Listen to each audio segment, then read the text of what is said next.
Democratic দলের জাতীয় সম্মেলনের দ্বিতীয় দিনে মঞ্চে হাজির মার্কিন ইতিহাসের জনপ্রিয়তম প্রেসিডেন্ট হিসেবে খ্যাত বারাক ওবামা। যুক্তরাষ্ট্রে প্রথম কৃষ্ণাঙ্গ এই সাবেক প্রেসিডেন্ট কামালা হ্যারিসের পক্ষে মার্কিন জনগণকে উদ্বুদ্ধ করলেন, বললেন শক্তিশালী যুক্তরাষ্ট্র গঠনে কামালার বিকল্প নেই। এ সময় তিনি রিপাবলিকান প্রেসিডেন্ট প্রার্থী সাবেক প্রেসিডেন্ট ডোনাল্ড ট্রাম্পের কড়া সমালোচনা করেন।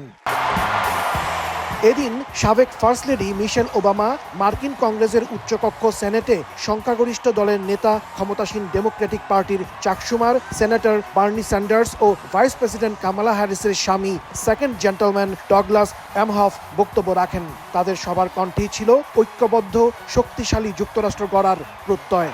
এর আগে দিনভর প্রেসিডেন্ট ও ভাইস প্রেসিডেন্ট প্রার্থী হিসেবে কামালা ও টিম ওলসকে মনোনয়ন দিয়ে ডেমোক্রেট প্রতিনিধিরা ভোট দেন, যদিও গেল সপ্তাহেই ভার্চুয়াল কলের মাধ্যমে চূড়ান্ত হয় মনোনয়ন।